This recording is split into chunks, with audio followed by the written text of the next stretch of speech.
नमस्कार दोस्तों, शाम के 7 बज चुके हैं और यूपी तक पर वक्त है मुद्दे की बात का। चुनाव में, लोकसभा चुनाव में तकरीबन 1 साल का वक्त बचा है दोस्तों, और 1 साल जो आखिरी का साल होता है वो समझिए कि जिसे कहते हैं कि क्रिकेट की भाषा में स्लो गार्ड्स, आखिरी के वो लम्हे चल रहे हैं जब तमाम पार्टियां अपनी जी जान लगाकर न सिर्फ हर सीट पर, न सिर्फ हर बूथ पर, बल्कि एक एक वोट को अपने पक्ष में लाने के लिए अपनी तमाम रणनीतियां बना रही हैं, अपनी तमाम कोशिशें कर रही हैं। इन्हीं सब के बीच में यूपी में आती है मुसलमानों की पॉलिटिक्स, मुस्लिमों की सियासत, जिनकी तादाद सूबे में तकरीबन 20% है, 2 दर्जन से ज्यादा सीटों पर बहुत असर डालते हैं, सीधा असर डालते हैं। तो पिछले कुछ महीनों में हमने आपसे जब बातचीत की तो उसमें आपने लगातार बीजेपी की पसमंदा मुस्लिम पॉलिटिक्स के बारे में बहुत सी चर्चाएं हमारी सुनी होंगी, यानी कि मुसलमानों की जो एक बिरादरी है पसमंदा मुस्लिम, बीजेपी किस तरीके से उसमें सेंधमारी की कोशिश कर रही है। लेकिन अगर आपको लगता है कि बीजेपी मुसलमान बिरादरी में, मुसलमानों में सिर्फ पसमंदा मुसलमानों को टारगेट कर रही है तो आपका ख्याल बिल्कुल गलत है, क्योंकि अब बीजेपी ने पसमंदा मुस्लिम से आगे अपनी मुस्लिम सियासत को ले जाने के लिए एक 5 पॉइंट फॉर्मूले की शुरुआत करने वाली है बीजेपी, और इसके तहत वो एक देश एक डीएनए अभियान चलाएगी। अब पॉलिटिक्स के अंदर डीएनए कहां से आ गया ये जानना भी बड़ा दिलचस्प होगा। तो ये डीएनए और पॉलिटिक्स का रिश्ता, बीजेपी की मुस्लिम सियासत, और इस सियासत में कहां खड़े हैं अखिलेश यादव, मायावती जैसे राजनेता, ये तमाम बातें समझने के लिए मेरे साथ आज जो मेहमान मौजूद हैं उनमें सबसे पहले हैं कबूल अहमद। कबूल वरिष्ठ राजनीतिक विश्लेषक हैं, वरिष्ठ पत्रकार हैं और आजतक.in वेबसाइट के कंटेंट एडिटर हैं।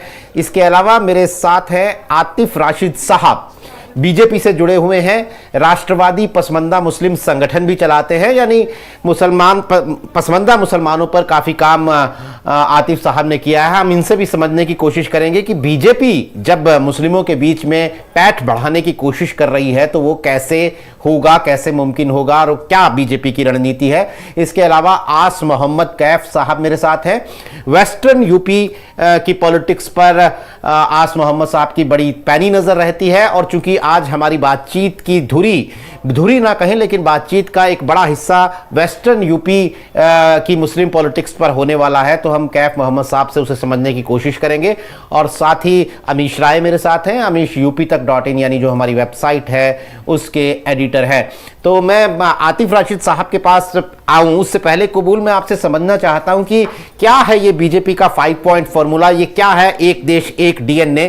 फिर हम आतिफ साहब से जानने की कोशिश करेंगे कि बीजेपी उसे कैसे लागू करेगी, कैसे अमली जामा पहनाएगी। तो कबूल, सबसे पहले आप बताइए कि क्या है ये 5 पॉइंट फॉर्मूला। आप म्यूट पर हैं। दरअसल भारतीय जनता पार्टी लगातार इस कोशिश में है कि कैसे वो मुसलमानों के बीच अपनी पैठ बनाए, क्योंकि भारतीय जनता पार्टी ने उत्तर प्रदेश की सियासत में जो एक वोट बैंक का वो पैमाना सेट किया है, खास तौर से 50% प्लस का, उसको वो हमेशा बरकरार रखना चाहती है, क्योंकि वो उसी के सहारे देश की सियासत में 50 साल तक राज करने का जो अमित शाह का प्लान है वो कहीं ना कहीं उसके पीछे है। अब ऐसे में अगर कोई समुदाय नाराज होता है तो उसकी भरपाई कैसे होगी, और उसकी भरपाई के लिए भारतीय जनता पार्टी जो है खास तौर से 2022 के चुनाव के बाद से लगातार इस कोशिश में है कि हम कैसे मुसलमानों के बीच अपनी पैठ बनाएं। भारतीय जनता पार्टी मुसलमानों को जोड़ने के लिए तमाम तरह के सियासी प्रयोग करके देख चुकी है, और उन प्रयोगों में अभी तक भारतीय जनता पार्टी को उस तरह की सफलता नहीं मिल पाई जिस तरह की भारतीय जनता पार्टी उम्मीद लगाए हुए थी। अब भारतीय जनता पार्टी और 2022 के चुनाव में जिस तरह से मुसलमानों ने समाजवादी पार्टी को एकजुट होकर वोट दिया है, वो भारतीय जनता पार्टी को उत्तर प्रदेश में सबसे ज्यादा चिंतित कर रहा है और उसके सामने सबसे बड़ी चुनौती बनकर खड़ा है। अब भारतीय जनता पार्टी ऐसे में जो है वो मुसलमानों को जोड़ने के लिए सिर्फ एक फार्मूले पे काम नहीं कर रही है, और वो फार्मूला अभी तक ये फेमस था कि केवल पसमानदा फार्मूले पे काम कर रही है। तो ये गलतफहमी है कि सिर्फ वो पसमानदाओं को टारगेट कर रही है। भारतीय जनता पार्टी अब जो है, जो संघ का एजेंडा रहा है कि जो इस देश में रहने वाले चाहे वो मुस्लिम समुदाय के लोग हैं, वो भी कोई ऐसा नहीं कि बाहर से आए हुए हैं, ईरान तुरान से आए हुए हैं, वो यहीं के निवासी हैं और वो हमारे बीच में है, जिस बात को लेके संघ प्रमुख लगातार ये बात कहते रहे हैं। अब उसको लेके भारतीय जनता पार्टी उत्तर प्रदेश में एक अभियान शुरू करने जा रही है, एक देश एक डीएनए। ये एक देश एक डीएनए क्या है कि जो एक ही पूर्वज के निकले हुए, एक ही समुदाय, एक ही जात से निकले हुए हैं, वो भले ही अलग अलग परिस्थितियों में मुसलमानों, जैसे अगर राजपूत मुस्लिम है और राजपूत हिंदू भी है, हिंदू है उससे निकला हुआ जो राजपूत मुस्लिम है, इसी तरह से मुस्लिम त्यागी है, हिंदू त्यागी है, इसी तरह से मुस्लिम सैफी है, हिंदू बढ़ई है। इस तरह से जो तमाम जातियां हिंदुओं में हैं, वही जातियां मुसलमानों में भी। तो भारतीय जनता पार्टी उसके लिए एक स्नेह सम्मेलन शुरू कर रही है और उसमें वो उन्हीं समुदाय को खास तौर से बुलाना चाहती है जो एक ही उससे निकले हुए हैं। आप अगर पश्चिम उत्तर प्रदेश में जाएंगे नीरज भाई, तो आप बहुत सारी चीजें ऐसी जगह देखेंगे जहां पूरी पूरी मुस्लिम आबादी है और वहां पे महाराणा प्रताप की मूर्ति लगी। मैं उदाहरण के तौर पे एक सरधना का बताऊं, सरधना में जो मूर्ति लगी हुई है महाराणा प्रताप की, उसको कोई हिंदू नहीं लगवाया, वो मुसलमानों ने लगवाया है। इसी तरह से जहां से आज भाई आते हैं, पूरा एक कैराना की जो बेल्ट है, यहाँ गुर्जर हैं, जो गुज्जर मुसलमान हैं, वो हिंदू मुसलमान और गुज्जर मुसलमान दोनों के पूर्वज एक तरीके के हैं, वो एक ही जगह से निकले हुए हैं। वो विषम परिस्थितियों में कुछ लोगों ने मुसलमान इस्लाम कबूल कर लिया तो वो मुसलमान हो गए, लेकिन वो अपनी जड़ें आज तक नहीं छोड़ पाए हैं और वो हिंदुओं के साथ जो उनके रिश्ते रहे हैं उसको भी वो बनाए रखना चाहते हैं। तो भारतीय जनता पार्टी एक तरफ एक डीएनए, एक देश एक डीएनए कार्यक्रम शुरू करेगी, क्योंकि एक ही डीएनए है दोनों का, चाहे वो हिंदू हो या मुसलमान, उनका डीएनए एक ही है। जिस बात को, एक तो ये कार्यक्रम है। दूसरा कार्यक्रम जो है कि जो प्रधानमंत्री नरेंद्र मोदी के मन की बात का अभी तक हर महीने के आखिरी के संडे को आता है, उसका वो उर्दू में उसका संकलन करके उसको मुसलमानों के बीच घर घर पहुंचाने का भारतीय जनता पार्टी ने एक टारगेट रखा है, ताकि पीएम मोदी के जो संदेश हैं वो हर मुसलमानों के घर तक पहुंच सकें और जो मुसलमानों के बीच में भारतीय जनता पार्टी को लेके तमाम जो शंकाएं हैं, संदेह हैं, वो दूर किया जा सके और उनके जरिए जोड़ा जा सके। इसके अलावा भारतीय जनता पार्टी पसमानदा मुस्लिम पे तो काम कर ही रही है, वो पसमानदाओं को जोड़ने के लिए लगातार अभियान कर रही है। आतिफ रशीद साहब खुद हैं जो ये लगातार पश्चिम उत्तर प्रदेश से ही आते हैं, ये भी, और पश्चिम उत्तर प्रदेश में ये किस तरह से काम किए हैं ये भी इनके सामने है। दूसरी चीज, ये प्रोफेशनल को लेके भी और खासतौर से जो बेनिफिशियर जो उनकी स्कीम है जनरल कल्याणकारी योजनाओं का, उनको भी जोड़ने की कोशिश हो रही है। तो भारतीय जनता पार्टी मुसलमानों को जोड़ने के लिए किसी एक फॉर्मेट पे काम नहीं कर रही है, अलग अलग उस पे जो है अलग अलग तरीके से काम कर रही है। जहां पे समाजवादी पार्टी, कांग्रेस, जो मुसलमानों की जिसको मुसलमान वोट देता रहा है, वो पार्टियां मुसलमानों को लेके साइलेंट मोड में है, खामोशी अख्तियार किए हुए हैं। वहीं भारतीय जनता पार्टी, जिसको मुस्लिम विरोधी के तौर पे देखा जाता रहा है या कटघरे में खड़ा किया जाता रहा है, वो मुसलमानों के बीच में अपनी पैठ बनाने की लगातार कोशिश कर रही है और एक अभियान की जो शुरुआत है वो होने जा रही है। दूसरी चीज, एक सूफी सम्मेलन भी भारतीय जनता पार्टी शुरू कर रही है, जो दरगाहों पे, मजारों पे जाने का है, और वो शुरुआत अभी मुरादाबाद में एक मजार से हुआ है, जिसमें जमाल सिद्दीकी जो अल्पसंख्यक मोर्चा के राष्ट्रीय अध्यक्ष हैं वो भी थे, उत्तर प्रदेश के अध्यक्ष वो भी थे। इसके अलावा उन्होंने बहराइच, तमाम ये सॉफ्ट कॉर्नर मुस्लिम है, जो जिनकी पद्धति भी, दिलचस्प बात यह है, चाहे वो एक देश एक डीएनए वाले मुसलमान हो या फिर जो सूफीजम वाले मुसलमान हो, उनकी भी कार्यप्रणाली आप देखेंगे या पूजा पद्धति देखेंगे, वो भी कहीं ना कहीं जो दरगाहों पे जाने वाला वो एकदम हिंदू समुदाय से मिलता जुलता है। तो भारतीय जनता पार्टी को लगता है कि ये सॉफ्ट कॉर्नर है, ये ऐसा एजेंडा है जिसके जरिए हम उनके बीच में पैठ बना ले जाएंगे। तो एक तरह से एक नया प्रयोग करके भारतीय जनता पार्टी 2024 के चुनाव में मुसलमानों को साधने की कोशिश कर। जी, मैं अपना सवाल तो आतिफ साहब से लेना चाहता था। हाँ, उनका फोन अब सीधा हो गया है। आतिफ साहब, जैसा बोल भाई ने कि किस कार्यक्रम, इस कार्यक्रम के तहत तमाम चीजें जो बीजेपी करेगी वो ये होगी, लेकिन पहली नजर में ये बात गले से नहीं उतरती कि कोई राजपूत मुसलमान वो राजनाथ सिंह को और योगी आदित्यनाथ को अपना नेता मान लेगा, या कोई जाट मुसलमान संजीव बालियान या भूपेंद्र चौधरी को अपना नेता मान लेगा। आपको कैसे लगता है वो, जो कि 2022 के चुनावों में हमने देखा, 2014 में जरूर पश्चिमी यूपी की तमाम 18 सीटें बीजेपी ने जीती थी, लेकिन 2019 में 6 सीटें हारी, और फिर 2022 में तो बहुत भारी तादाद में अखिलेश यादव को एक मुश्त वोट मिला मुसलमानों का।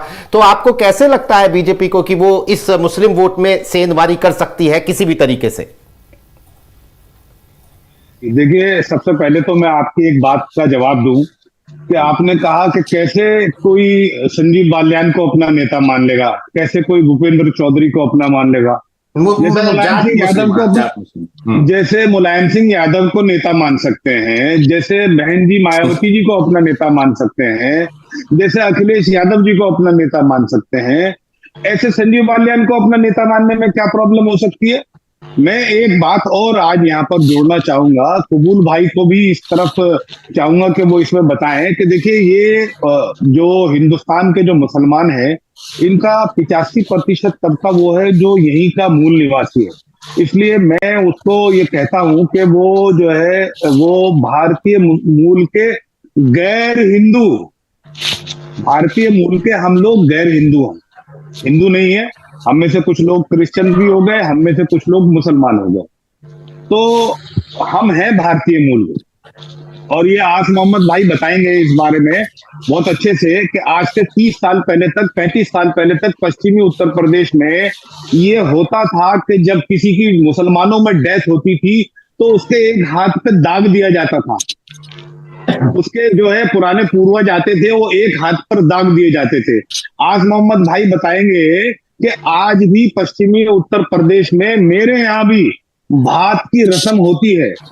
ये आज मोहम्मद भाई एक और बात बताएंगे कि पश्चिमी उत्तर प्रदेश में आज भी मेरे यहाँ मंडा होता है। ये सब हिंदू रीति नीति के धार्मिक परंपराएं हैं। हम जब उन परंपराओं को निभा रहे हैं, उन परंपराओं पर चल रहे हैं, तो फिर हम अपने नेता को, असल बात ये होती है कि हिंदुस्तान में जो सियासत हुई वो 75 साल में इस देश के हिंदुओं ने तो रोजी रोटी, कपड़ा, सड़क, बिजली, मकान, इसको अपना मुद्दा बनाकर वोट दिया। लेकिन जो हमारे तथाकथित नेता थे, जो हमारे तथाकथित लीडर थे, उन्होंने हमको हमेशा मुद्दों से भटका दिया। और मुद्दों से भटकाने के बाद हम वो कैटेगरी आ गई कि जिस कैटेगरी ने धर्म के नाम पर वोट ज्यादा करना शुरू कर दिया। अब बात ऐसी आती है कि अब हम क्या करें। हम एक तो कोई नया काम नहीं कर रहे हैं, भारतीय जनता पार्टी कोई नया काम नहीं कर रही है। ये भारतीय जनता पार्टी 2014 से, उससे पहले से लगातार ये प्रयास करती आ रही है कि हम नए नए वर्गों में पहुंचे। चुनाचे अब हम इस स्थिति पर पहुंचे हैं, इस मंथन को करते हुए पहुंचे हैं कि भारतीय जनता पार्टी हिंदुओं के लगभग समस्त वर्ग में पहुंच चुका है, पूरे देश भर में पहुंच चुका है।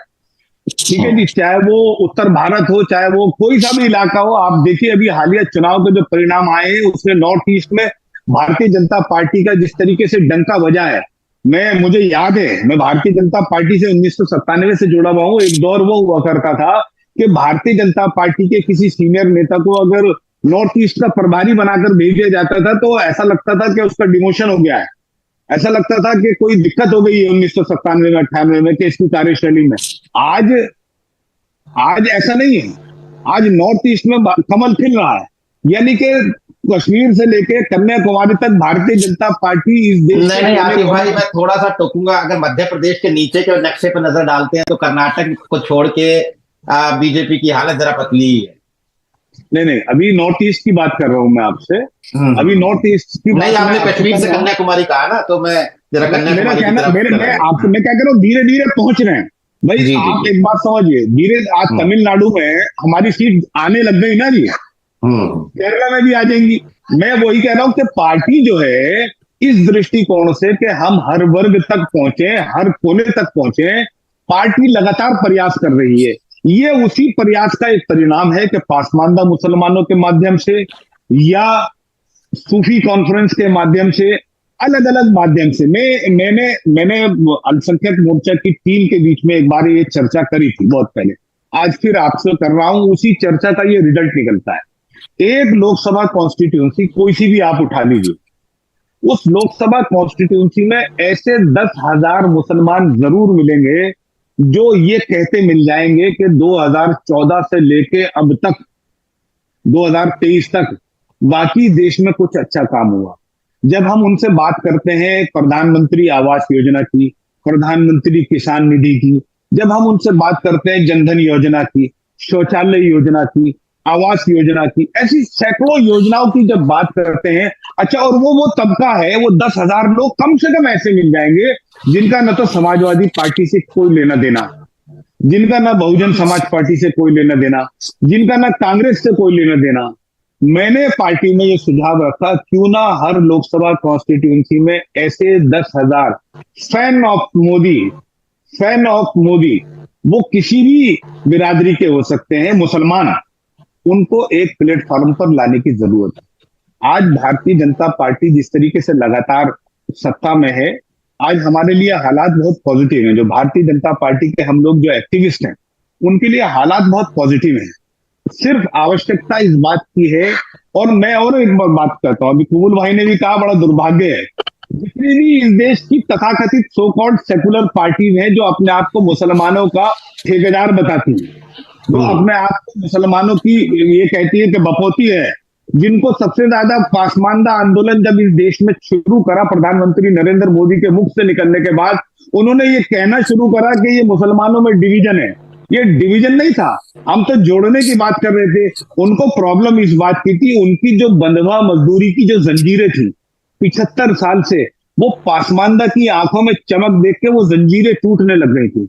उनको लग रहा था कि ये जो हमें, जिसको डरा के, अटका के, लटका के, भटका के, जिसको हम सिर्फ वोट लेते हैं, आप समझ लीजिए, ये जो 2022 का विधानसभा चुनाव हुआ है, इस विधानसभा चुनाव में मुसलमानों ने पूरे उत्तर प्रदेश में जितना एकजुट होकर वोट इस बार दिया है समाजवादी पार्टी को, इतना कभी नहीं। लेकिन आप अखिलेश जी का देख लीजिएगा, एक बयान किसी मुस्लिम के लिए नहीं निकालेंगे, वो मुसलमान के साथ मंच नहीं आतिफ भाई, लेकिन आतिफ भाई एक बात पे आप गौर कीजिए कि 2014 के बाद से बीजेपी ने चुनाव दर चुनाव हर समुदाय में सेंध लगाई है, अपना वोट परसेंटेज बढ़ाया है। ओबीसी पर तो पूरी तरीके से हो गया, या फिर दलितों में भी वोट बढ़ाया है। लेकिन 2022 का चुनाव एक अपवाद है, वो बीजेपी के लिए एक तरीके की चिंता भी होना चाहिए कि मुसलमान ने एकजुट होकर अखिलेश को वोट दिया है। यानी इस समुदाय में पिछले 8 साल के अपने उरूज पर जब पार्टी है, तो वो इस समुदाय में 2022 को आधार माने तो वो सेंध नहीं लगा पाई है। जुम्मा एक साल हुआ है, और जुम्मा एक साल हुआ है। 2024 में, अब 2024 में सेंध लगाने की तैयारी कर रहे हैं, तो उनके पेट में दर्द हो रहा है। पहले हमने पसमानदा की बात करी तो उन्होंने कहा साहब ये पसमानदा, ये तो डिवीजन की बात है। अब हम कह रहे हैं एक देश एक डीएनए।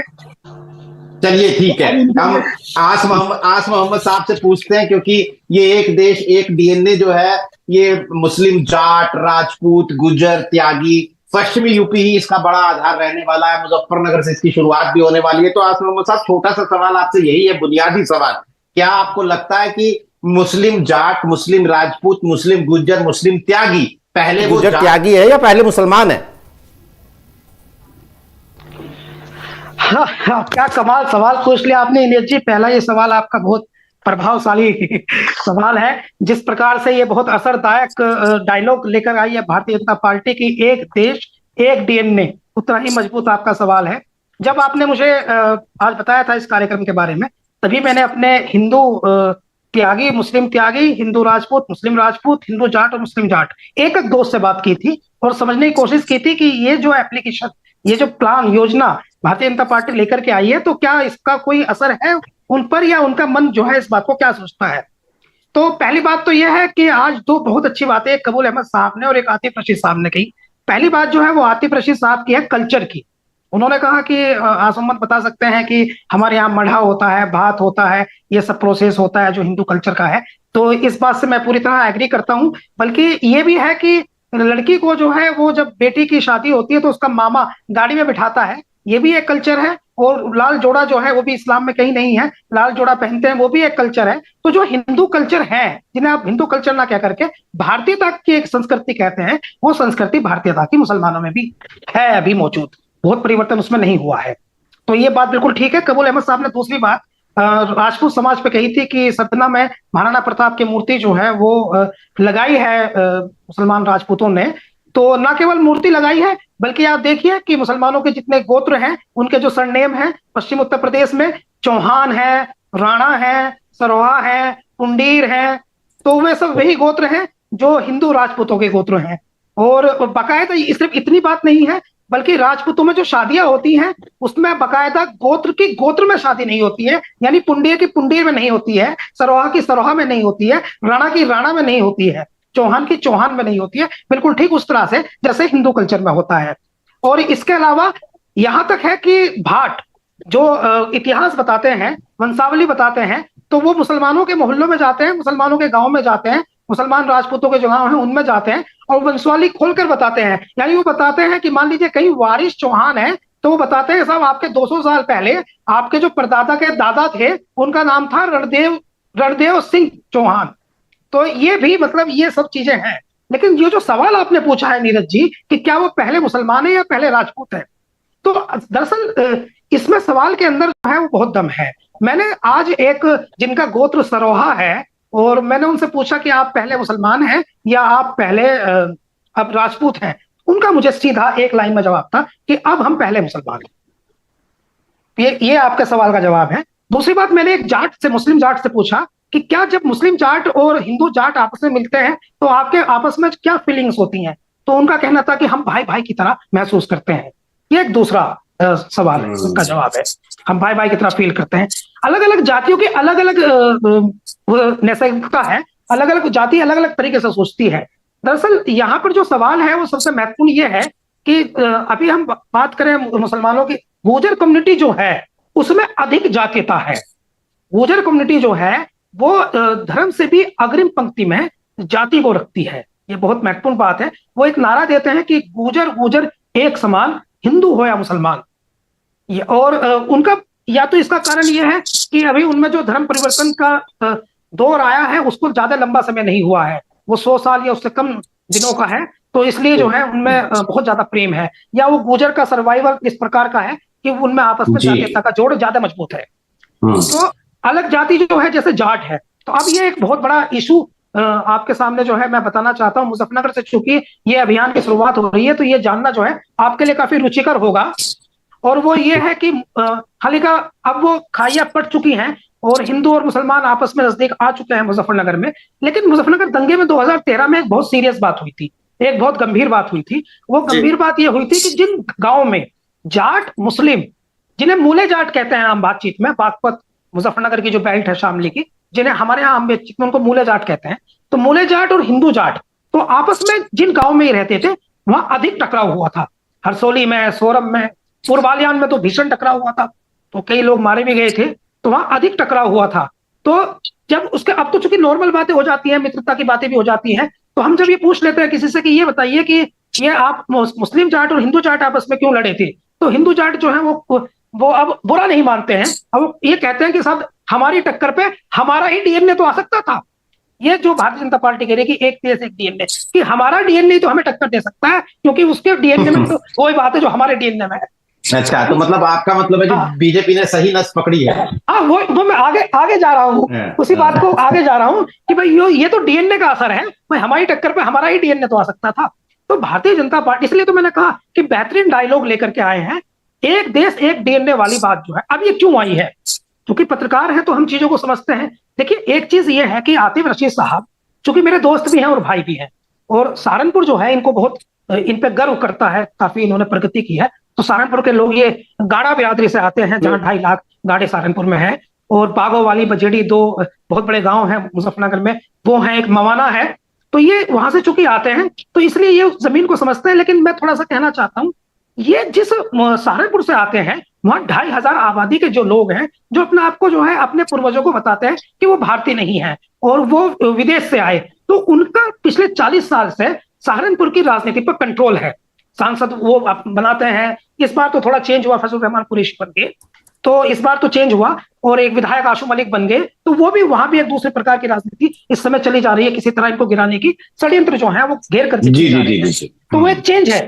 तो मैं ये कहना चाहता हूं कि पसमानदा मुसलमान वाली इशू जो है, क्या भारतीय जनता पार्टी जो है उसमें पसमानदा मुसलमानों को प्रभावित करने में कामयाब हो गई है। जो नए कॉन्सेप्ट आई है, राजपूत मुस्लिम समाज जो है वो अपर कास्ट मुसलमान में आता है, जनरल में आता है, त्यागी हिंदू, त्यागी मुस्लिम, त्यागी दोनों अपर कास्ट में आते हैं। यहाँ जो सबसे बड़ा सवाल है वो ये है कि हिंदू जुल्हा है तो वो एससी में आता है, मुसलमान जुल्हा है तो ओबीसी में आता है। हिंदू खटीक है तो वो एससी में आता है, मुस्लिम कुरैशी जो है वो ओबीसी में आता है, और आगे बढ़ते हैं तो हिंदू नाई जो है वो एससी में आता है, लेकिन मुस्लिम नाई जो है वो ओबीसी में आता है, हिंदू धोबी जो है वो एससी में आता है, लेकिन मुस्लिम धोबी जो है वो ओबीसी में आता है।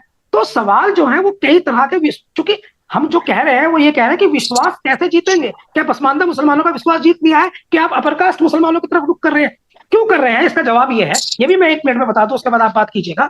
क्यों कर रहे हैं? इसलिए कर रहे हैं क्योंकि ये बात अच्छी तरह से स्टडी कर ली है बीजेपी ने, बेहतरीन रिसर्च कर ली है कि मुसलमानों का जो कंट्रोल है, अब आतिफ रशीद साहब मुस्कुराएंगे, मुसलमानों का जो कंट्रोल है वो अपर कास्ट मुसलमानों के हाथों में है। ये बहुत बड़ा परिवर्तन जो है वो बीजेपी ने ताड़ लिया है कि ये कंट्रोल जो है अपर कास्ट मुसलमानों के हाथ में है। जैसे एक दिन कबूल अहमद साहब ने बताया था, कमाल अख्तर, शाहिद मंजूर, मुनकाद अली, जितने नेता है, उनके कोकब हमीद साहब के बेटे अहमद हमीद, राव वारिस, जितने नेता हैं, अब इससे अगर बाहर चले जाए तो रशीद मसूद साहब का परिवार, सईदुज़्ज़मा का परिवार, मतलब जितने नेता जहां से भी ढूंढ कर आते हैं, जो भी कंट्रोल है गलियों में, मोहल्लों में, समाजवादी पार्टी ने ऐसे ही लोगों को प्रमोट करने का काम किया कांग्रेस ने भी, इसलिए बीजेपी को स्पेस दिख रहा है। लेकिन क्या ये दांव, मुझे संदेह है, क्या ये डायलॉग तो बढ़िया है, लेकिन कहीं ऐसा तो नहीं अपर कास्ट को खुश करने में जो पसमानदा का मन बनना शुरू हुआ है वो पलट जाए मन, पसमानदा को लगे कि ये भी उसी दिशा में चलेगी जिस दिशा में जो है वो कांग्रेस थी, जिस दिशा में जो है वो समाजवादी पार्टी थी या बसपा थी, उसी दिशा में ये लोग चले गए। तो जो पसमानदा मन बना रहा है वो कि ना इधर का ना खुदा मिले, ना विसाले सनम, ना इधर के रहे ना उधर के हम। नीरज जी। जी, आस मोहम्मद साहब, आपने बड़ी रोचक बातें बताई इस सिलसिले में, इस बात को हम एलोबरेट करेंगे, आतिफ साहब के पास भी आएंगे।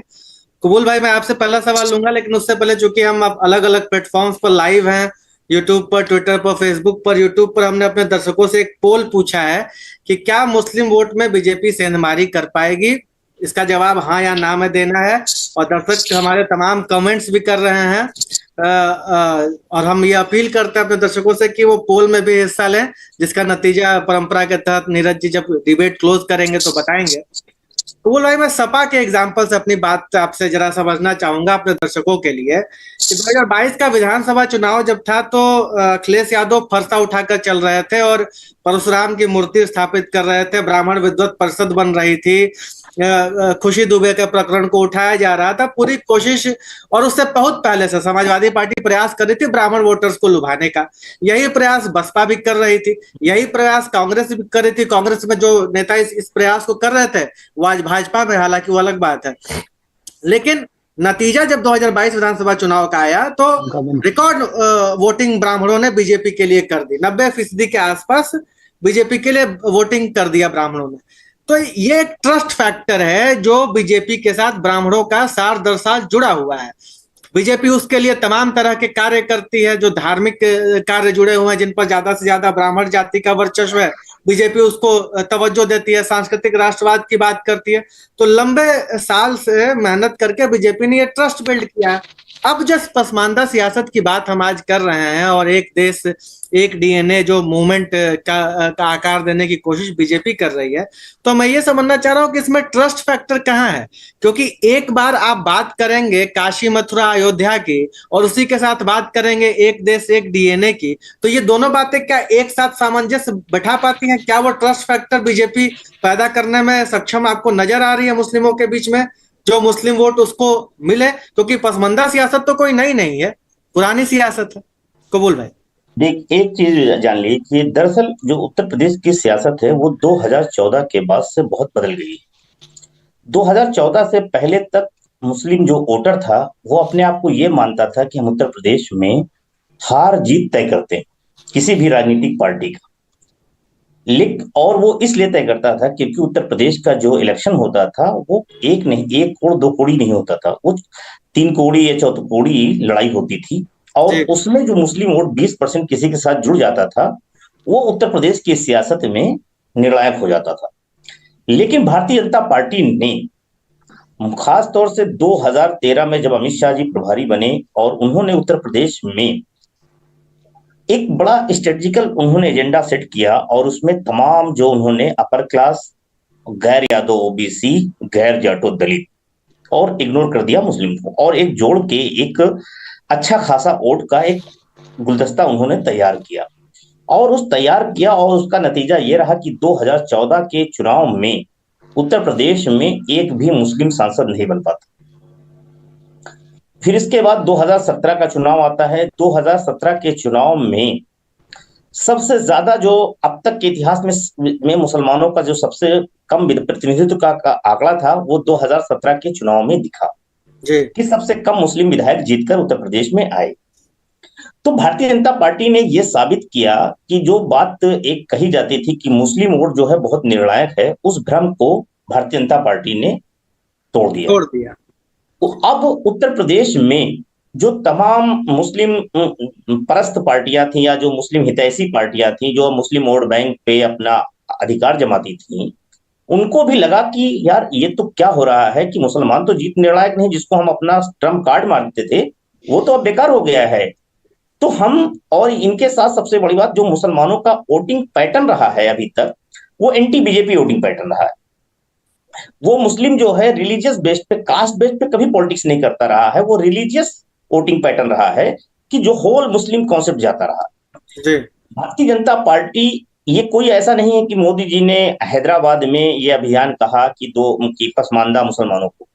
मुझे याद है कि जब 2009 में अल्पसंख्यक मोर्चा के प्रभारी ए.के. जैन जी हुआ करते थे, मुझे जैन जी थे, उस वक्त उन्होंने पसमानदाओं, जे.के. जैन जी, हाँ, तो उस वक्त वो अल्पसंख्यक मोर्चा के प्रभारी हुआ करते थे जे.के. जैन जी। उन्होंने पहले एक कॉन्सेप्ट शुरू किया कि पसमानदाओं को जोड़ा जाए, लेकिन उस वक्त तक कांग्रेस अपने सियासी उरूज पे उस समय आ चुकी थी, और मुसलमानों, और खासतौर से जो मनरेगा तमाम योजनाएं थी, उस वक्त कांग्रेस अपने उरूज पे थी। उसमें मुसलमानों ने, और रामलीला मैदान में एक बड़ा कार्यक्रम हुआ था, सिराजुद्दीन कुरैशी ने कराया था, उसमें तमाम पसमानदा जातियों को बुलाया गया था, लेकिन वो प्रयोग फेल रहा। उसमें कोई ऐसा नहीं कि मुसलमानों के बीच वो पैठ बना सके, जमा सके, जबकि उस समय भारतीय जनता पार्टी ने मुसलमानों को टिकट भी दिया था।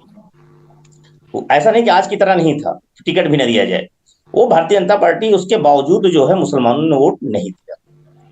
फिर उसके बाद 2014 में जब नरेंद्र मोदी जी आए, तो उन्होंने पसमानदा एजेंडा मोदी जी का पहले रहा है, गुजरात में उन्होंने प्रयोग किया, वो सफल रहा, आतिफ भाई भी बताएंगे।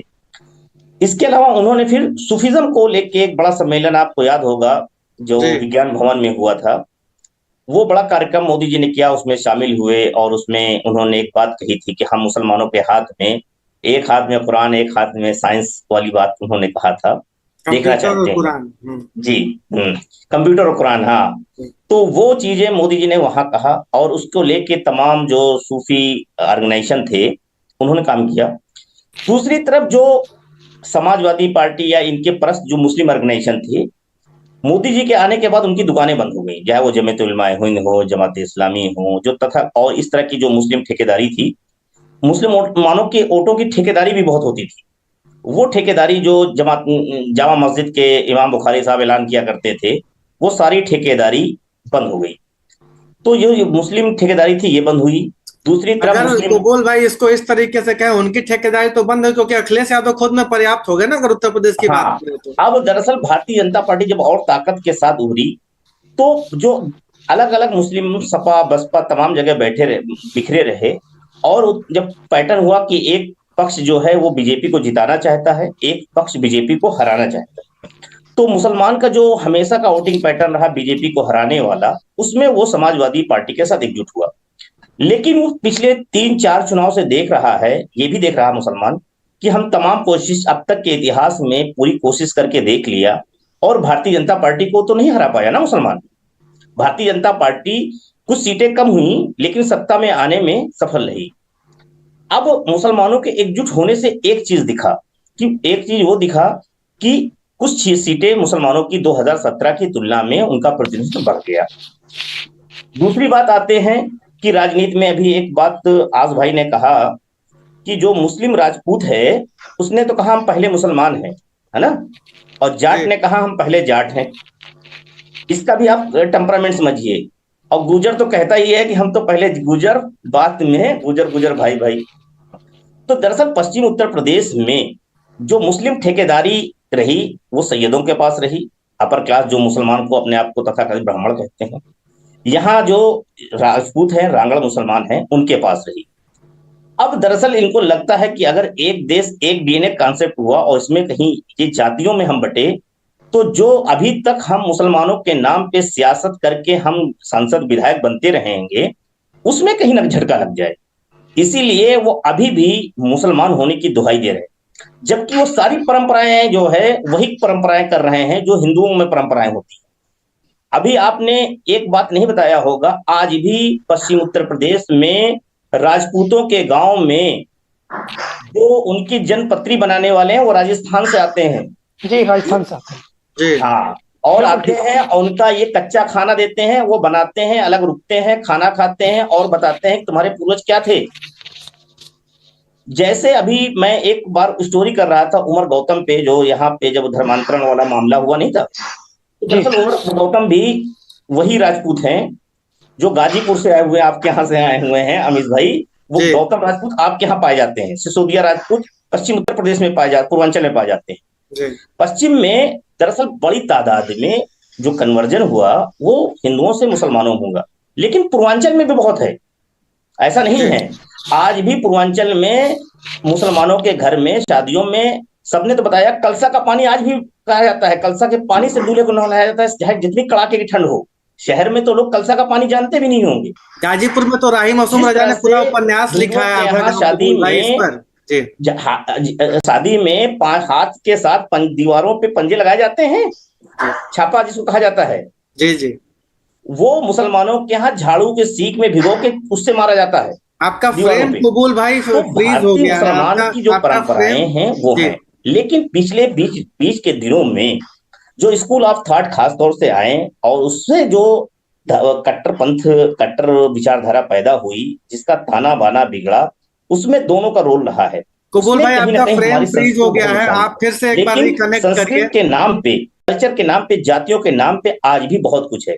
मैं आपको बता दूं कि जैसे मैं गुजर की नहीं, इसके अलावा मैं आपको त्यागियों की बात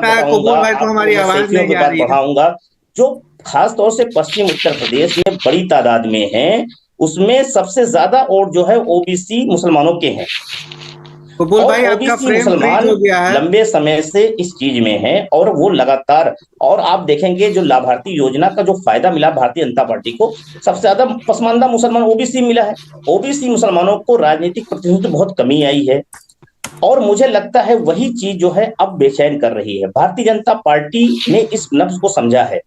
अभी आज भाई कह रहे थे कि ये बात हो सकती है कि वो, लेकिन भारतीय जनता पार्टी इतनी कंफ्यूजन स्थिति पैदा कर देना चाहती है मुसलमानों के बीच में, पसमानदा से लेके अशराफ तक सबको साधने की कोशिश कर रही है। और वो किसका नुकसान, अगर उसमें से उसका जा क्या रहा है, उसका अपना वोट तो मजबूत है ही है ना। उसमें से अगर वो कहीं ना कहीं जो उसको वोट मिलता ही नहीं, उसमें से अगर वो इस कोशिश से 10,000 5,000 जो अभी आतिफ भाई कह रहे थे, दरअसल भारतीय जनता पार्टी का एजेंडा वही है। भारतीय जनता पार्टी की कोशिश है कि हमें अगर हर सीट पे 15,000 20,000 वोट मिल जाता है, और अगर उसमें मेरा कोई वोट तो दरअसल भारतीय जनता पार्टी उसको लार्जर पर्सपेक्टिव के काम कर रही है। और वो देख रही है कि जो तमाम विपक्षी पार्टियां हैं वो जहां मुसलमानों के बीच में खड़ी होंगी तो मुस्लिम परस्त होने का इल्जाम लेंगी, क्योंकि वो पहले से मुस्लिम परस्त का इल्जाम भारतीय जनता पार्टी आवाज आ रही है। तो दूसरी तरफ जो है समाजवादी भारतीय जनता पार्टी, वो क्योंकि आज मोदी जी कुछ भी करेंगे तो जो उनका कोर वोट बैंक है उसको लग रहा है कि जो कर रहे हैं वो हमारे हित के लिए कर रहे हैं। अगर मुसलमानों को भी जोड़ रहे हैं, मुसलमानों में भी कास्ट पॉलिटिक्स को डेवलप कर रहे हैं, तो ये देश के हित में है। जब ये विश्वास पैदा हो जाता है तो भारतीय जनता पार्टी किसी भी हद तक जा सकती है। और मुसलमानों में ये बात आतिफ भाई की मैं पूरी तरह सहमत हूं कि वाकई बात है, हर सीट पे ऐसे एक वोट बैंक जो लाभार्थी के रूप में तैयार हुआ है, उसमें नहीं है, उसमें मुसलमान भी है, तमाम कुछ है। तो यही चीज, लेकिन मैं ये भी जानता हूं कि कंसंट्रेशन कितनी है उस चीज पे। मैं वो बात जो सबसे अहम बात है, मुझे लगता है कि एक तरफ लिंचिंग होती है गाय के नाम पे तो पसमानदाओं की होती है, दूसरी तरफ जो है उसके पक्ष में भारतीय जनता पार्टी के लोग खुलेआम खड़े होते हैं। अब ऐसे में कैसे आप भाई बिना टिकट दिए आप सोचो कि वोट भी ले लो, हमको लाठी भी मारो, हमसे वोट ले लो, तो ये कैसे हो पाएगा? ये सबसे बड़ी हमारी जो है चिंता है। एक तरफ आप पीट भी रहे हो और एक तरफ दुलार भी रहे हो, तो हम दुलारे पे जाएं या पीटने पे जाएं? ये चीज मुझे थोड़ा सा लग रहा है कि एक तरफ आप दुलार भी रहे, एक तरफ मार भी रहे। जी आतिफ जी, मैं आपके पास आता हूं सवाल लेकर। थोड़ा कबूल जी के स्क्रीन के साथ कुछ समस्या आ गई थी, हालांकि अब उनको मैसेज कम्युनिकेट हो गया है। उससे पहले हम अपने एक यूजर का कमेंट आपके लिए पढ़ते हैं, जो हमने पोल में पूछा था कि क्या बीजेपी को मुस्लिम वोट करेंगे। तो उन्होंने लिखा है, दीपक यदुवंशी जो हमें देख रहे हैं, उन्होंने लिखा है कि ऐसे ही सेंधमारी होगी जैसे पंडित ठाकुर बनिया एसपी को वोट देता है, वैसे मुस्लिम बीजेपी को वोट देगा। बेसिकली वो एक तंज कस रहे हैं कि सपा को जिस तरीके से इन लोगों का वोट नहीं मिलता है, वैसे मुस्लिमों का वोट बीजेपी को भी नहीं मिलेगा। लेकिन बात वोट की सिर्फ नहीं है, ये एक बड़ा अभियान बीजेपी शुरू कर चुकी है और इसको बड़े फलक पर ले जा रही है, जिस तरह से हम लोग बातचीत कर रहे हैं आज। लेकिन मेरा सवाल यह है आतिफ जी कि प्रयागराज, जो इलाहाबाद है वो प्रयागराज हो जाएगा, लखनऊ लक्ष्मणपुर हो जाएगा। इस तरह की सियासत बीजेपी एक हाथ करेगी, एक हाथ वो अयोध्या और काशी मथुरा की सियासत करेगी, जो ऐसी सियासत है जो कहीं ना कहीं एज ए कम्युनिटी मुसलमानों के बीच में मिसट्रस्ट पैदा करती है। लंबे अरसे से ये देखा आया है। तो ये दोनों चीजें एक साथ कैसे आप लोग बैलेंस करेंगे कि एक तरफ आप उनको एक देश एक डीएनए भी समझा ले जाएंगे और दूसरी तरफ जो मुस्लिम प्रतीक चिन्ह है, मुस्लिम प्रतीकों से जुड़े जगह हैं, उनका नाम भी बदलेंगे, धर्म की सियासत भी करेंगे। दोनों चीजें कैसे बैलेंस होंगी?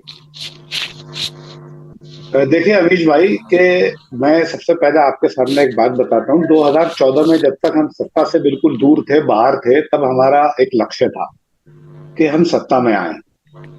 उसके लिए हमने उत्तर प्रदेश की एक रणनीति बनाई थी कि ओबीसी माइनस यादव और एससी माइनस जाटव, उस रणनीति पर हमने काम करा। उस रणनीति पर काम करने के तहत हम जो है सत्ता में आ गए। ठीक है जी, पार्टी ने जो है पूरा फोकस इसी तरीके से करा जो मैंने आपको बताया। आप देख लेंगे 2014 के लोकसभा चुनाव में पार्टी ने हर वर्ग में पहुंच गई, माइनस ओबीसी में माइनस यादव और एससी में माइनस जाटव। लेकिन हमने अपना प्रयास ऐसा नहीं है कि उस वर्ग में जाने के लिए नहीं करा, हमने उस वर्ग में जाने के लिए प्रयास अब सत्ता में आने के बाद हम कैसे हैं, हम कैसे सबको साथ लेकर चलते हैं।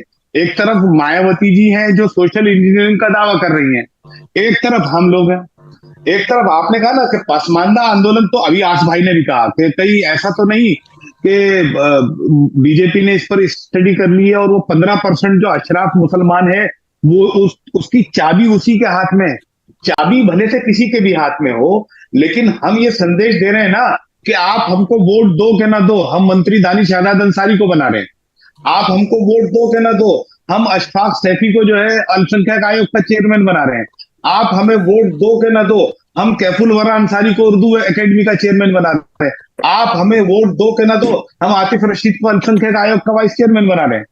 और वहीं पर जब आप जिसको वोट दे रहे हो, तो जब उनको 3 सांसद बनाने हैं तो वो एक कपिल सिब्बल को बनाते हैं, दूसरा सांसद बनाते हैं वो जयंत चौधरी को, और तीसरा सांसद बनाते हैं उस 15% आबादी के आदमी को, मुसलमान को, जिसकी आबादी में, जिसकी वोट में भी हिस्सेदारी 15% ही रही होगी। तो आप हमारा जो टारगेट है, तो अब हम जो, अब मैं ये बात इससे ये बताना चाह रहा हूं, इस बात से ये बताना चाह रहा हूं कि अगर हम हर वर्ग में जा रहे हैं, तो भारतीय जनता पार्टी ने जहां हिंदू ओबीसीओ में अपनी पहचान बढ़ाई है, तो इसका मतलब नहीं है कि हिंदू अपर कास्ट में बीजेपी की पहचान कम हो गई। भारतीय जनता पार्टी उस सोशल इंजीनियरिंग के फार्मूले पर अमल कर रही है कि जिसकी जितनी भागीदारी उसकी इतनी हिस्सेदारी। हमने मोहसिन रजा को बनाया ना आज कमेटी का चेयरमैन। आतिफ जी, सवाल तो होता है ना कि फिर आप लोग बीजेपी मुस्लिमों को टिकट, मैं अब आपके मुद्दे पर आ रहा हूँ। मैंने अभी आस भाई का बताया, अब मैं अमीश भाई आपके मुद्दे पर आ रहा हूँ। मैंने कहा कि हर लोकसभा में 10,000, 15,000, 20,000 लोग ऐसे हैं जो अयोध्या में नमाज पढ़ने नहीं जा रहे हैं, उनके घर में रोटी नहीं है, उनके घर में प्रधानमंत्री किसान निधि से 6,000 रुपए आ रहे हैं, उससे उनके घर में रोशनी होती है। उनके घर में जो आवास योजना के तहत जो मकान मिलना है ना, उनके पूर्वजों ने भी कभी ये सपना नहीं देखा था कि उनके घर पर अपनी छत होगी। उनके गांव में 18-20 घंटे लाइट होगी, ये उनका सपना नहीं था। उनके घर की औरत बापर्दा रहकर अपने घर का शौचालय प्रयोग करेगी, उन्होंने ये सपने में नहीं सोचा था। आज उनके लिए बेसिक आवश्यकता इलाहाबाद का प्रयागराज नहीं है, उनके लिए आवश्यकता इस बात की है कि उनके पास खाने को हो, उनके पास पहनने को हो। आज उत्तर प्रदेश के आप किसी भी गांव में चले जाइए तो वहां का गरीब हो या अमीर हो, वो ये कहेगा कि यहाँ पर जो प्रशासन का जो एडमिनिस्ट्रेशन है उसके वजह से हम लोग सुरक्षित हैं, उसकी वजह से यहाँ पर कोई क्राइम नहीं है, बिजली को लोग लेके लोग खुश है। आवास योजना के लाभार्थी जब आप उठाना शुरू करेंगे ना जी, तो ये सही कह रहे थे कबूल भाई कि उसकी अधिकांश आबादी वो मुसलमानों का पसमानदा मुसलमान है। तो जिसको जाहिर बात है जिसकी जितनी हिस्सेदारी होगी, तो अभी हमारा जो टोटल फोकस है उस वर्ग तक पहुंचना है जो दो तरीके का वर्ग, जो फैन ऑफ मोदी और लाभार्थी।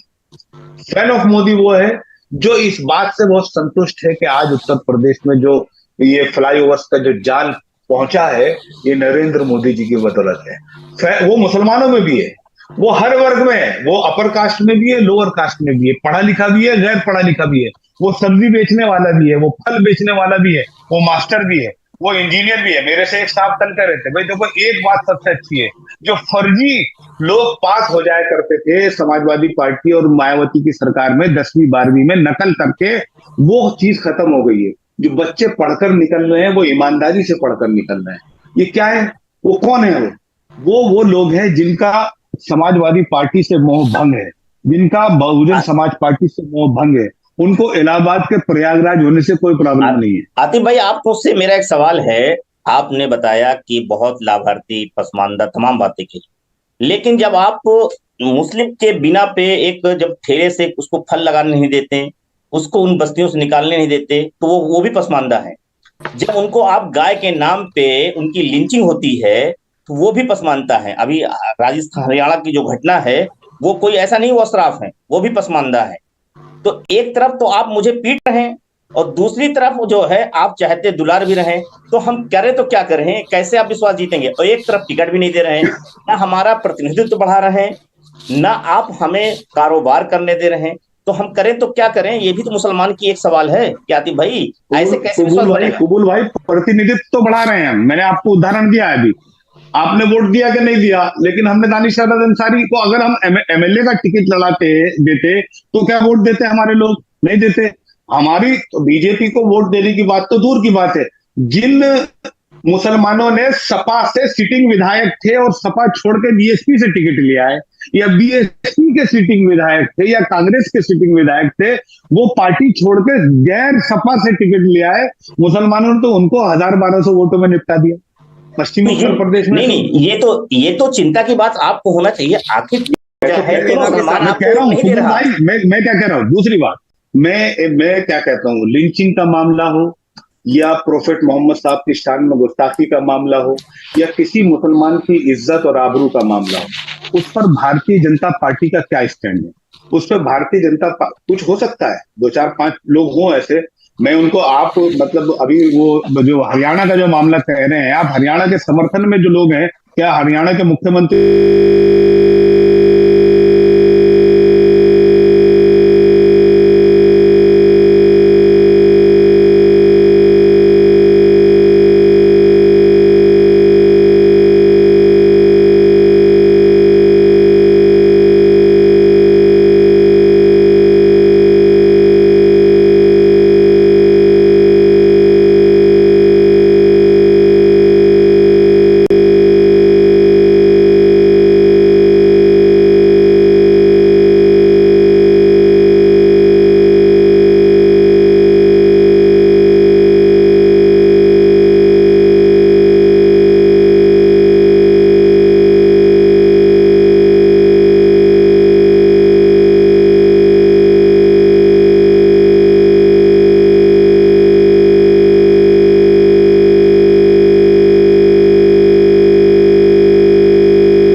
मुसलमान उनको वोट क्यों नहीं कर रहा? आज भाई यही मेरा आपसे सवाल है कि जैसा हमारे एक यूजर दीपक यदुवंशी जी तंजात्मक लहजे में कह रहे थे कि जैसे ब्राह्मण सपा को दे देता है वोट, वैसे मुसलमान भाजपा को वोट दे देगा इतने प्रयासों के बावजूद, क्योंकि अखिलेश यादव भी तो फरसा उठा ही लिए थे 2022 के चुनाव, तो ब्राह्मणों ने उनको वोट किया ही। दीपक यदुवंशी के लहजे में मैं बात कर रहा हूँ। लेकिन ये जो ट्रस्ट, मतलब कोई भी चीज बीजेपी ने अगर गैर जाटो दलितों का वोट हासिल किया तो वो सांगठनिक तौर पर लंबे समय तक काम किया उनके लिए। बीजेपी ने अगर माइनस यादव ओबीसी का वोट हासिल किया तो बीजेपी ने उस तरह के गठबंधन भी किया। अनुप्रिया पटेल को सामने लेकर साथ आए, पिछले चुनाव में राजभर को साथ में लेकर आए, संजय निषाद साथ में आए, तो इस तरह के प्रयोग बीजेपी ने किए। लेकिन जब बीजेपी मुस्लिमों के बारे में अब वोट लेने की कोशिश कर रही है, उनको उनके आत्मविश्वास को, उनके भरोसे को जीतने की कोशिश कर रही है, तो ये इसका अकेले का कोशिश है, इसके साथ और कोई नहीं है। बीजेपी खुद ये कोशिश कर रही है। एक तरफ वो ये कोशिश कर रही है तो दूसरी तरफ वो मुस्लिम प्रतीक चिन्ह से जुड़े जो चीजें उन्हें बदल रही है, उनके नाम बदल रही है। तो आतिफ भाई का जो कहना था कि आम मुसलमान को इस चीजों से मतलब नहीं है, लेकिन अगर आम हिंदू को अयोध्या के मंदिर से मतलब है, अगर आम हिंदू को मथुरा के मंदिर से मतलब है, तो आम मुस्लिम को क्या वहां की मस्जिद से मतलब नहीं है? अगर इस तरह का कैंपेन चलाए बीजेपी, दोनों कैंपेन एक साथ चलाए, तो क्या आपको लगता है कि दोनों कैंपेन एक साथ चल सकते हैं और मुसलमान का भरोसा बीजेपी जीत सकती है? देखिए रमेश जी, एक बात तो यह है कि ये जो टॉपिक है, 1 घंटे का समय आपका लगभग पूरा हो चुका है, उस पर डिस्कस बहुत लंबी हो सकती है। मैं पहली चीज तो आपको ये बता दूं कि मुसलमानों के अंदर इस बात की बेइंतहा निराशा है कि उनके नेतृत्व में उनकी जो इस तरह की स्थिति है मुसलमानों की, तो वो उनके नेतृत्व के कारण हुई है। आपको मैं एक कंसेप्ट बताता हूँ, बहुत आसान सा, क्रिकेट से जुड़ी बात है, एकदम आपके समझ में आ जाएगी। जो खिलाड़ी अच्छी परफॉर्मेंस नहीं करता है वो टीम से बाहर हो जाता है।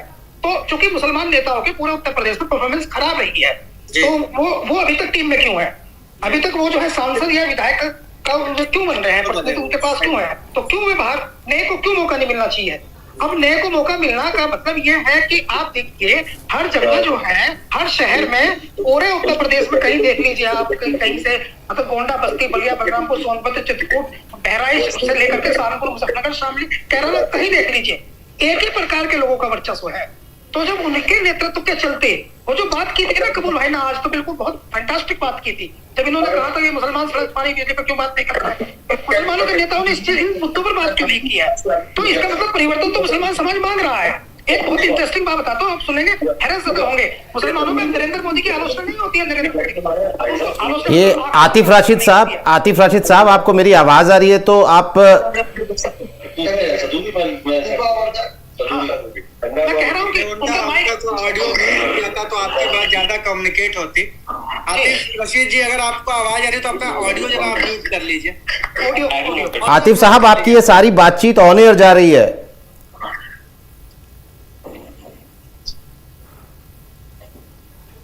ठीक। हाँ, तो मैं बता रहा था कि अगर मुस्लिम समुदाय की बात अगर आप करें, तो मुस्लिम समुदाय के बीच में इस समय चाहे तो आप ग्राउंड पर आकर रियलिटी आप पहचान छिपाकर पता कर लीजिए, नरेंद्र मोदी की आक्रामक आलोचना नहीं होती है, बल्कि इस बात की जो है प्रशंसा होती है कि प्रधानमंत्री आवास योजना हो या राशन डिलीवरी हो, मतलब ये इस तरह की जो चीज रही है उनमें मुसलमानों के साथ कोई भेदभाव नहीं हुआ है। तो ये एक सकारात्मक चीज है। लेकिन ये जो अब नए मैं तो ऐसा कहता हूँ कि ये एक शिगुफा है जुमला, जिस प्रकार से जिस तरह से जो है वो कहा जाता है भारतीय जनता पार्टी का कि ये जो स्ट्रेटजी ये लेकर आए हैं, एक देश एक टीएन नहीं, ये बेहतरीन मूव तो है, लेकिन आप देखिए इसमें पसमानदा मुसलमान जो है उनको कहीं से लगेगा कि ये उसी दिशा की ओर उन्मुख हो रहे हैं। इस बात को आतिफ रशीद साहब ने कहा, वो जहां तक, और उसमें भी चूंकि सवाल पर सवाल निकलता है कि कैफुल वोरा साहब को आप ले आए और तारिश अंसारी साहब को आप ले आए, कांग्रेस के अंसारी साहब को लाई थी, आदि पार्टी में अंसारी साहब को लाई थी, और बहुजन समाज पार्टी ने भी अंसारी साहब को लाई थी, तो ये मंसूरी, कुरैशी, सैफी, रायनी, तो इनका प्रतिनिधित्व को स्पेस कहाँ मिलेगा? तो ये भी तो सवाल है। इसके अलावा एक दूसरी महत्वपूर्ण बात यह है कि आक्रामक आलोचना अखिलेश यादव की मुसलमानों में होती है। ये अलग बात है कि वोट देना उनको मजबूरी बन जाता है, तो स्पेस बहुत है, लेकिन जो स्पेस है उसको भारतीय जनता पार्टी के जो नेतागण है या भारतीय जनता पार्टी के जो स्ट्रेटजी मेकर है वो गंभीरता से ले और उसे फिर हवा, जैसे उन्होंने बताया ना कि हमने एससी में गैर जाटों पर काम किया, ओबीसी में हमने गैर यादव पर काम किया।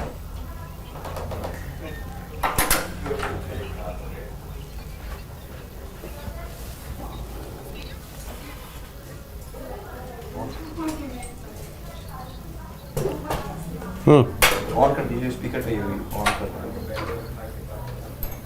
भी उसकी नहीं दिख रही है जी। तो ये आज भाई एक चीज मैं आपको दुरुस्त कर दूं कि आप अभी एक बार बार कह रहे हैं कि उत्तर प्रदेश में मुजफ्फरनगर से लेके गोरखपुर तक आपने तमाम जिलों की बात की कि जो लीडरशिप है वो अभी भी अपर क्लास के हाथ में है, जिस बात का आप जिक्र कर रहे थे। लेकिन 2017 के चुनाव के नतीजों को आप अगर देखेंगे, जो 34 विधायक मुसलमानों के जीत के आए हैं उसमें से 24 विधायक जो है वो पसमानदा मुसलमान हैं। पहली चीज, यानी कि ये बता रहा है कि उत्तर प्रदेश में जो पहले की प्रोग्रेस हुआ करती थी राजनीति, वो राजनीति जो जिसमें ज्यादातर अशराफ जीत के आया था करते थे, वो बदल रहा है पैटर्न। एक चीज, तो ये सारे परिवर्तन है ना? एक मिनट मैं थोड़ा सा और आगे आपको बता दूं। इस बात के बाद जो खास तौर से मोदी जी ने जिक्र किया जब पसमानदा पॉलिटिक्स की, उसके बाद समाजवादी पार्टी ने अपने यहाँ 2 MLC बनाए हैं।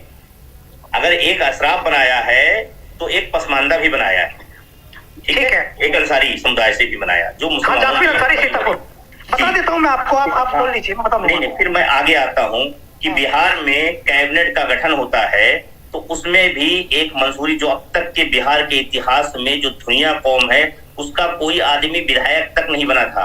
आरजेडी ने 2020 में पहली बार किसी धुरिया बिरादरी के को टिकट दिया। अरे तो अब तुमने फुल फ्रेम क्यों किया हुआ है?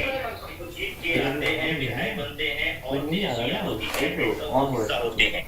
एक चीज, दूसरी चीज आप आइए कि दरअसल अब वो चीजें नहीं रह गई, क्योंकि पश्चिमी उत्तर प्रदेश में आज की तारीख में जो चीजें बदली हैं परिस्थितियां, उसमें आप देखिए जो तमाम चीजें पश्चिम उत्तर प्रदेश में, सहारनपुर ऐसा नहीं है कि पश्चिम उत्तर प्रदेश में ऐसा है, पूरा बदल रहा है।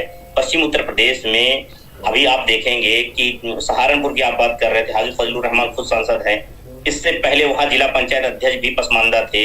हाजी याकूब कुरैशी मेरठ में बहुत मामूली वोटों से हार जाते हैं, वो भी पसमानदा थे। इस तरह से आप देखेंगे, अभी मेयर हैं अलीगढ़ के, वो भी पसमानदा हैं, फुरकान। तो मुझे लगता है कि आप आगे बढ़ेंगे, मुरादाबाद जाएंगे तो मुरादाबाद में विधायक आपको 3 मिलेंगे, पसमानदा मिलेंगे। तो ये चीजें बदल रही है। बंजारा जाति एक बहुत मामूली सी है, जो बहेड़ी में अताउर रहमान खुद जीते हैं, बंजारा समुदाय से आते हैं, आप समझ लीजिए। तो ऐसा नहीं, राजनीति बदल रहा है, राजनीतिक पैटर्न बदल रहा है और अब वो चीजें खत्म हो रही हैं और वो इसका असर है कि वो दूसरी पार्टियों में भी दिख रहा है। लेकिन असल बात यह है कि भारतीय जनता पार्टी जो कोशिश कर रही है, दरअसल भारतीय जनता पार्टी एक डीएनए फर्म, जिसको आप पारस आज भाई भी कह रहे हैं बहुत अच्छा है और आतिफ भाई तो उसकी थपथपा रहे हैं, लेकिन मुसलमानों में इस बात को कहा जाता रहा है और जब भी भागवत जी ये कहते हैं कि तुम्हारे पूर्वज यहाँ हैं, तो इसको हमारे यहाँ के जो तमाम उलमा हैं और इसका विरोध करते हैं कि हमें क्यों ये बताया जाता है कि हम हिंदू कम्युनिटी से ही निकले हुए लोग हैं। इस बात को लेके हमेशा इतराज जताया जाता रहा है। तो क्या अब भारतीय जनता पार्टी उसी संघ के एजेंडे पे आगे बढ़ रही है जिस चीज को लेके मोहन भागवत जी लगातार कहते रहे हैं? अब भारतीय जनता पार्टी उसको अपने यहाँ मुसलमानों के बीच में अमली जामा पहनाने जा रही है और मुझे लगता है कि वो कहीं भारतीय जनता पार्टी को, जो खास तौर से मुझे लगता है कि वो सेंट्रल यूपी पूर्वांचल में उस तरह की सफलता नहीं हो सकती है, लेकिन पश्चिम उत्तर प्रदेश में जो मुसलमानों के अंदर राजनीतिक चेतना है, उनकी राजनीतिक ख्वाहिशात जग गई हैं, वो कहीं भारतीय जनता पार्टी के इस एजेंडे में शामिल हो जाए। आज भाई आप हो सकता है जाट, खासतौर से मुजफ्फरनगर से शुरू कर रहे हैं। कल जब मैं स्टोरी कर रहा था, लोगों से बात कर रहा था, तो मुजफ्फरनगर के ही लोगों ने मुझे बताया कि इस भारतीय जनता पार्टी अगर स्नेह सम्मेलन, नाम आप सुनिए, वो एक देश एक डीएनए कार्यक्रम है, लेकिन उसका नाम रखा है स्नेह सम्मेलन। वो स्नेह सम्मेलन उस जगह पे मुजफ्फरनगर, जहां पे आज से 8 साल पहले दंगा होता है और मुसलमानों के बीच एक खाई हो जाती है, अगर उस जगह पे भारतीय जनता पार्टी मोहब्बत का पैगाम भेजने की कोशिश करती है, अगर देने की कोशिश करती है, तो मुझे लगता है ये सबसे अच्छा है। जिस चीज को आरएलडी लगातार कोशिश कर रही थी 2014 के चुनाव से पहले, लेकिन उसको सफलता नहीं मिली और 2014 में भी नहीं मिली, 2019 में भी नहीं मिली। भारतीय जनता और दूसरी तरफ समाजवादी पार्टी से लेकर आरएलडी, तमाम पार्टियां मुस्लिम लीडरशिप को इग्नोर कर रही हैं, मुसलमानों के मुद्दों से अपनी बातें रखने से दूर हो रही हैं। वहीं भारतीय जनता पार्टी मुसलमानों को गले लगाने की बात कर रही है। तो क्या मुसलमान इस चीज को नहीं समझेगा? जी बिल्कुल। अच्छा, माफी के साथ में एक्चुअली वो जो कपूर भाई ने, मैं समय नहीं लूंगा, मैं छोटी टिप्पणी चाहेंगे आसफ मोहम्मद साहब? टिप्पणी करूंगा। ये जो हाजी याकूब कुरैशी साहब, ये फजलुर रहमान कुरैशी साहब, ये फजलुर रहमान कुरैशी साहब, ये सब लोग जो आ गए हैं, पसमानदा लोग जो आ गए हैं, दरअसल हम तो, आप कबूल भाई आपका बहुत बहुत धन्यवाद, हम भी तो यही कह रहे हैं कि पसमानदा जो जनता है, पसमानदा समाज की जो जनता है, वो अपने नेता का चुनाव कर रही है। यानी दूसरी पार्टी से भी तो, दूसरे अपर कास्ट से भी तो कैंडिडेट थे ना, लेकिन हाजी याकूब को जिताया, मेयर बनाया, सांसद बनाया। फजलुर रहमान के सामने भी तो इमरान मसूद थे ना, लेकिन फजलुर रहमान को जिताया। तो ये यानी पसमानदा जनता अपना परिवर्तन चाह रही है। जी बस। जी जी जी जी, तो बिल्कुल जैसा कि दोस्तों बात पर हमने चर्चा की कि बीजेपी पसमानदा मुसलमानों से आगे अब अपनी मुस्लिम सियासत को लेकर जा रही है और एक देश एक डीएनए के नाम से एक नया अभियान ईद के बाद मुजफ्फरनगर जिले से शुरू होगा।